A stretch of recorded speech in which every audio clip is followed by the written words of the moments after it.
دولة الرئيس، الزملاء الأعزاء، مهما كانت المناسبة الكلام يشد إلى ساحة الضرورة، حيث يعلو ضجيج المذبحة في فلسطين، كل فلسطين وليس غزة فقط، في الضفة والقدس التي تستمر عملية التهويد لها حتى في ظل المعركة، مصادرة أكثر من 6000 متر في جوار المسجد الأقصى.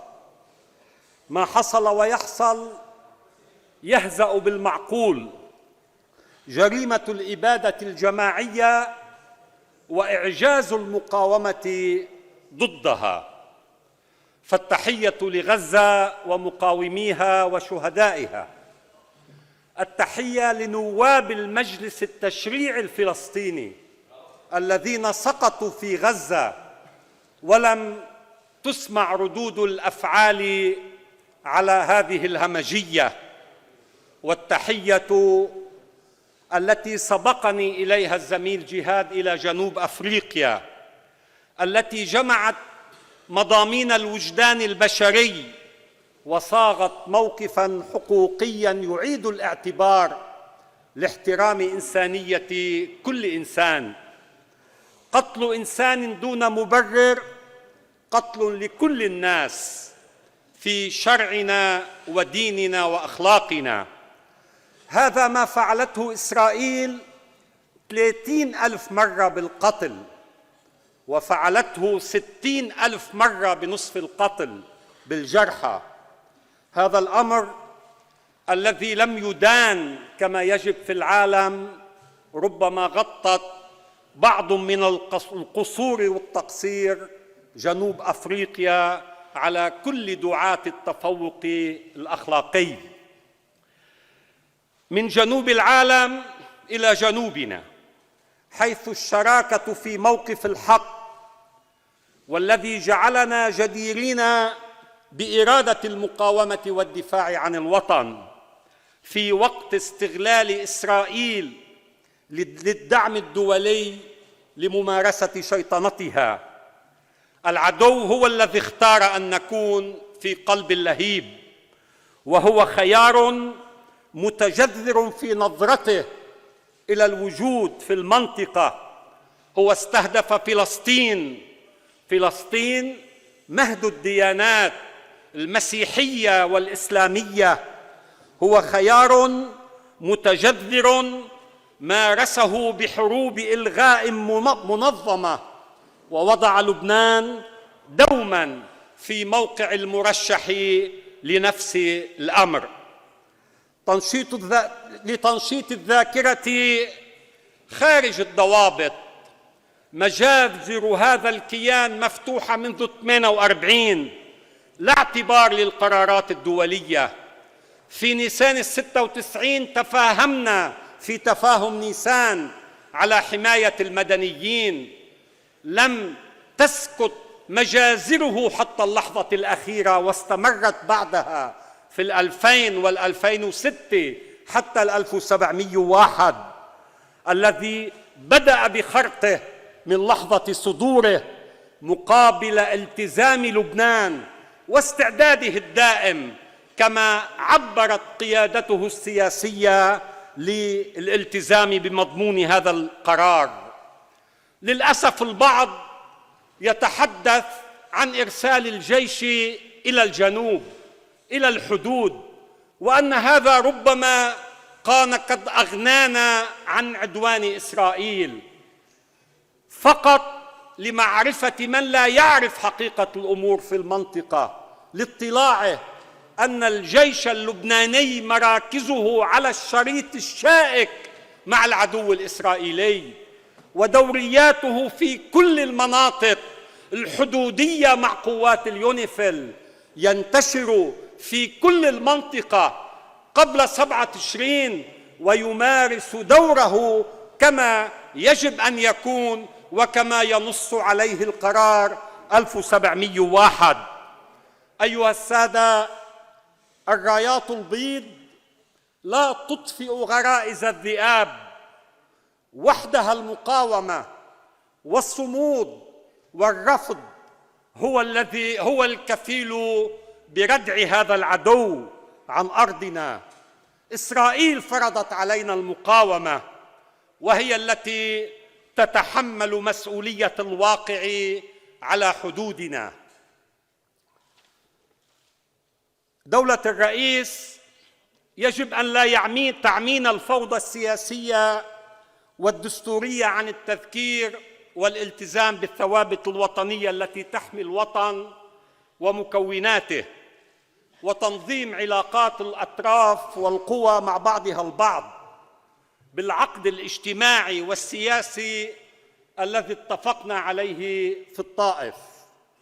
نحن ككتلة نيابية وكحركة سياسية نجدد الحرص على هذا الاتفاق وعلى تطبيقه وضمانته للشراكة الوطنية التي تحمي صيغة العيش الواحد، والتي لا تحتمل أن يستخدمها كل منا وفق مصالحه ولحساباته الخاصة وبما يخدم مصلحة اللحظة السياسية التي تناسبه.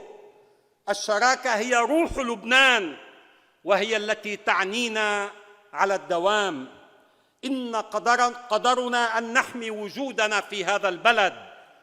لا قيمة لأحد منا بمعزل عن قيمة وقوة الآخر، ولا مجال هنا لفكرة القوة وفائدها في علاقاتنا مع بعضنا البعض، لأن قوتنا من بعضنا البعض ولبعضنا البعض.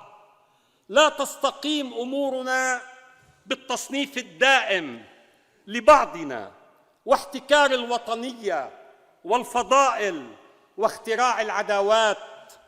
نحن من جهتنا دوما يقول دولة الرئيس نبيه بري: لا أعداء لنا بين اللبنانيين.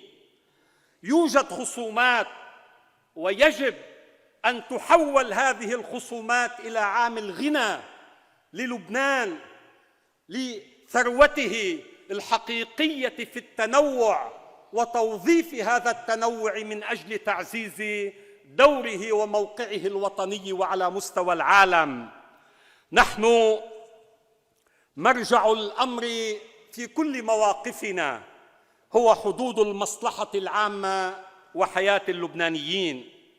نحن معنيون باستكمال الطائف، بتحقيق اللامركزية الإدارية الموسعة كما نص عليها هذا الاتفاق، وبتشكيل مجلس شيوخ وإعادة النظر بقانون الانتخابات، وبضرورة إعادة النظر وقراءة التجربة الاقتصادية والمالية التي يجب أن تجيب وتنطلق وتجيب على أي دولة وأي نظام نريد في المستقبل.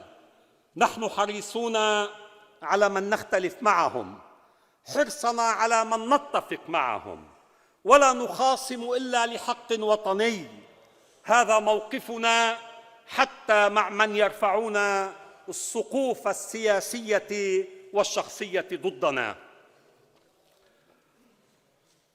من هذا المنطلق نعلم جميعاً أن مشكلة الدخول بالموازنة كمنطلق للحلول من دون الالتفات إلى إعادة انتظام الحياة السياسية هو عبث، وربما لا يستجيب مع تطلعات الناس. لهذا نعم، نحن نريد انتخابات رئاسة الجمهورية، ونعي تماماً أن موقع الرئاسة ليس تفصيلاً في الحياة السياسية. ونحن عشنا تجربة في حكومة سابقة بغياب الرئيس، ورأينا كم أن هذا النظام بتركيبته يحمي ويحوي توازناً دقيقاً بين كل السلطات والهيئات والإدارات. نعم، هذا الأمر يحتاج إلى تفاهم. كان دولة الرئيس بري أول وأكثر من قدم طروحات ودعا مرة واثنين وعشرة و13 إلى انتخاب رئيس جديد للجمهورية، وقدم نعم كما أورد بعض الزملاء في حديثهم حول صيغة الحل أننا مستعدون للحديث عن تفاهم أشمل لنسهل عملية الانتخاب، ليس على قاعدة محاصصة ولا على قاعدة لاستفادة موقع على حساب موقع، بل لتسهيل الوصول إلى تفاهم على انتخاب رئيس جديد للجمهورية. هنا نسأل من عطل فكرة التواصل أو الحوار، ومن ما زال يكابر في رفض التفاهم، فلو أننا استفدنا من تلك الفرص ونجحنا في واحدة منها وآخرها ما عرضه دولة الرئيس، لكنا الآن نناقش موازنة في حضور وولاية رئيس جديد للجمهورية. نحن نريد التفاهم وندرك أنه لا طريق غيره، ومن يعتقد بغير ذلك لا يعرف الواقعية ولا يعرف البلد وتركيبته وتوازناته، خاصة في هذا المجلس النيابي. جرى الحديث دولة الرئيس كثيراً عن عمل الحكومة. واجب الحكومة أن تعمل وتجتمع وتتخذ القرارات التي توجد الحلول لمشكلات اللبنانيين.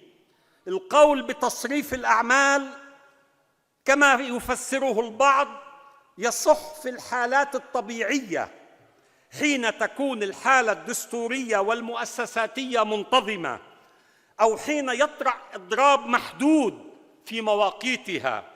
أما مع شغور لسنتين فالدستور لم يلحظ معادلة شغور مستمر، والمعنى الضيق لتصريف الأعمال بالتأكيد لا يجيب على ضرورات الفراغ الطويل والمستمر هذا. واجب الحكومة أن تعمل، والقول بعكس ذلك يتعارض مع المنطق الطبيعي لوظيفتها خارج الفراغ وفيه. بالنسبة للموازنة، وبغض النظر عن رأينا بها والتغييرات في لجنة المال والموازنة، فإن الحكومة وحدها من يستطيع تقديم مشروعها، ومن خلال عملها تسعى إلى تنفيذه. العمل المستمر هو واجب. معالجة الفوضى الدستورية ضرورية، لكن لا تعطل عمل المجلس في إقرار القوانين وعمل الحكومة في إدارة شؤون الناس.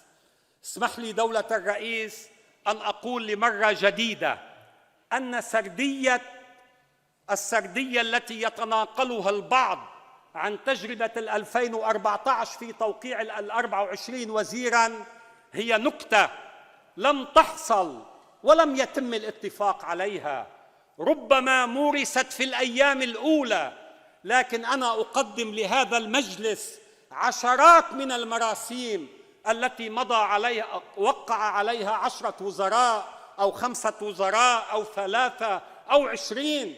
لم تكن هذه قاعدة دستورية، وللتاريخ دولة الرئيس نبيه بري يومها خاطب رئيس الحكومة الرئيس تمام سلام وقال أن هذا الأمر هو عرف لا يمكن الاعتداد به، وما تقدمون عليه يخالف المنطق الدستوري والتشريعي.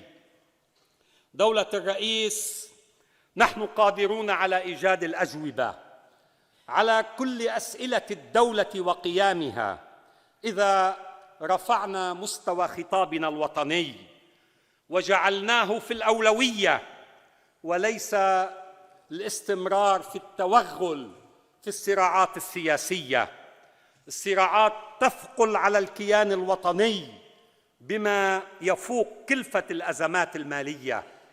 بنفس هذه الإيجابية ولحمايتها نقول: لا ينفع الهروب بالشعارات المستهلكة، لا تفيد المحاضرة بالمثل لمن تربى على أكتاف المصارف والشركات والأجهزة لكي يبيض صورته أو يحمي ما رسم له في الرأي العام.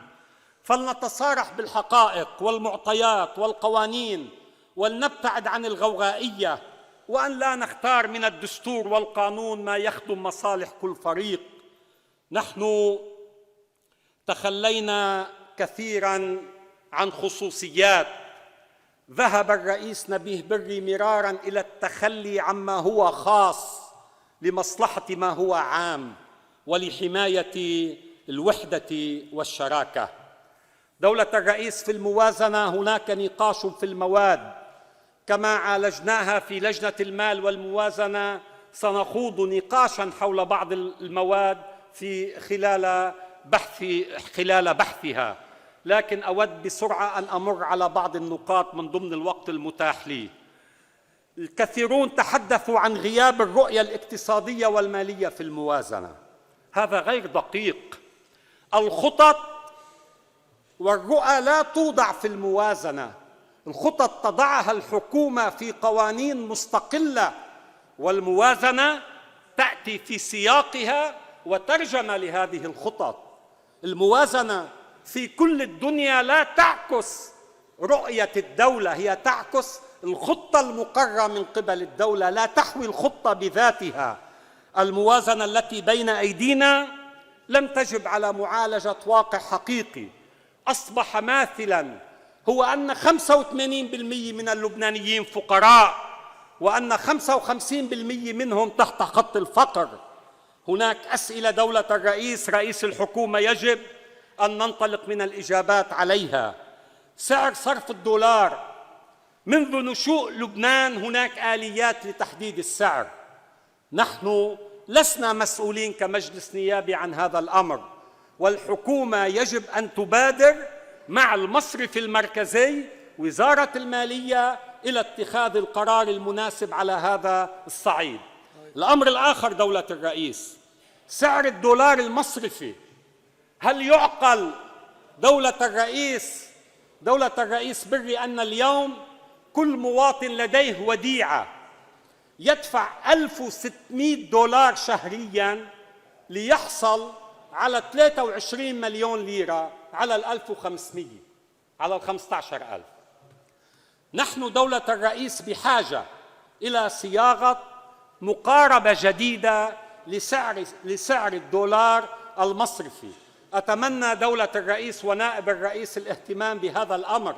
كل الموازنات لا قيمة لها إذا لم نعالج بعض العناوين الأساسية. في الموازنة هناك فجوات حقيقية دولة الرئيس لا يمكن تداركها من دون الحكومة. أين تسجيل حسابات مستحقات الديون؟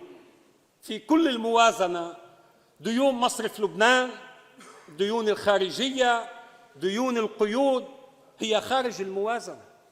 حتى الآن لا يوجد أي قيد يتعلق بها. حاج دولة الرئيس، أين عجز الكهرباء الذي أوقعنا وما زال في أزمة كبيرة؟ كيف نستطيع أن نتحدث عن موازنة متكاملة في غياب تسجيل هذا العجز؟ علماً دولة الرئيس أن هناك جبايات الكهرباء، كل جبايات الكهرباء تحول اليوم إلى مؤسسة كهرباء لبنان، في مقابل أن الدولة تدفع كل ثمن الفيول لكهرباء لبنان. كيف يعقل هذا الأمر؟ عندما لم يكن هناك تحصيل وجباية ربما هذا الأمر مقبول، لكن الدولة اليوم تدفع ثمن الفيول والمؤسسة تجبي آلاف المليارات تحت عنوان التشغيل. أين دولة الرئيس تسجيل ديون الفيول العراقي؟ هذا إنفاق يسجل في مصرف لبنان فقط خارج قيود المالية العامة. دولة الرئيس، سمعت أحد الزملاء يتحدث أن يجب أن تمسك القيود في مصرف لبنان. إيانا أن نقع في هذا الأمر. مصرف لبنان إدارة مستقلة يجب أن تبقى خارج إطار حسابات الدولة كدولة. هذا الخلط الذي وقعنا فيه في مرحلة سابقة أدى بنا إلى ما وصلنا إليه. هناك أمران مستقلان مختلفان عن بعضهم البعض، المال والنقد. مصرف لبنان معني بالإدارة النقدية، أما تسجيل الإنفاق هذه مسألة ترتبط بصلب عمل الحكومة. دولة الرئيس لم يمر أي إشارة إلى تكلفة النفط أو الفيول العراقي، وهو تجاوز أو وصل إلى حدود $1,000,000,000. دولة الرئيس الموازنة يبدأ انتظامها وحسن إقرار موادها من معالجة وضع الاقتصاد. علينا أن نعترف أن الأزمة عميقة ولم تتخذ إجراءات حقيقية. ردة الفعل لم تكن على مستوى المشكلة. تراشق مسؤوليات حول خطة التعافي، إعادة الانتظام المالي ومعالجة أموال المودعين، الفجوة المالية على هذا الصعيد، هيكلة المصارف، ترتيب النظام النقدي والمصرفي والمالي، إدارة أموال وممتلكات الدولة بحوكمة رشيدة. هنا مسؤولية الحكومة عن إعداد قانون. دولة الرئيس أتمنى على نائب الرئيس تسجيلها، إعداد مشروع قانون لإقرار القروض وتسديدها بالعملة نفسها، والتي تعيق حتى اليوم عملية الاقتراض من البنوك. لو سمحنا المجال لقروض الإسكان وحدها، قروض الإسكان تشغل أكثر من 38 مهنة في لبنان. نعم، دولة الرئيس علينا أن لا نرمي المسؤوليات على بعضنا البعض في الخطة، وأن نتحول جميعاً إلى ورشة عمل واحدة بين المجلس والحكومة. هنا أريد الإشارة دولة الرئيس إلى أمر طالما أشرت إليه في سنوات سابقة، هو القوانين المقرة وعدم تطبيقها. المجلس أقر كل القوانين المرتبطة بمكافحة الفساد، رفع السرية المصرفية، المحاسبة والتدقيق الجنائي. يبقى الأمر في المراسيم التطبيقية وفي التطبيق. نحن وفي معرض الإجابة على حديث على الضريبة على الدعم نذكر أننا قد اقترحنا دولة الرئيس قانون التدقيق الجنائي حول المستفيدين من الدعم. نحن قدمنا ككتلة هذا الاقتراح، هذا القانون. استهلكوا أكثر من 10 مليارات من الاحتياطي. الكل يعرف ارتباط شركات النفط والدواء حتى ببعض السياسيين، وربما البعض الموجود أو ممن كانوا موجودون في هذه القاعة. نعم، نحن نريد إجراء تدقيق جنائي حقيقي بالذي أدى إلى استهلاك أكثر من 10 مليارات دولار من الاحتياطي. دولة الرئيس في موازنات 2017 و19 تضمن الكثير من الإصلاحات المرتبطة بعمل القطاع العام ولم تطبق، وطرحنا دعم أجهزة الرقابة ولم ينفذ هذا الأمر. أمر آخر، لأن قطع الحساب أخذ حيز. دولة الرئيس جرى حديث حول قطع الحساب. لبعض الزملاء نقول أننا بكل شرف وجرأة نقول ككتلة تنمية وتحرير وكتمثيل في الحكومات السابقة قد أنجزنا بعد طول انقطاع حسابات الدولة اللبنانية من سنة 93 حتى 2017.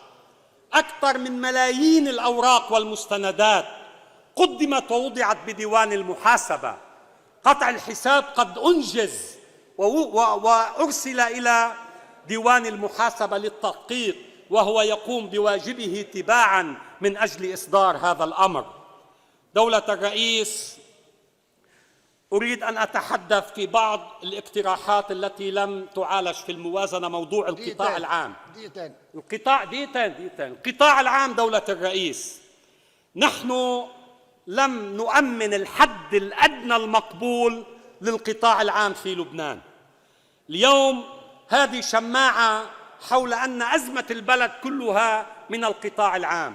فليعرف السادة الزملاء أن كل موظفي الإدارة اللبنانية لا يتجاوزون 10,500 موظف إداري وأجير ومقدمي خدمات ومتعاقد.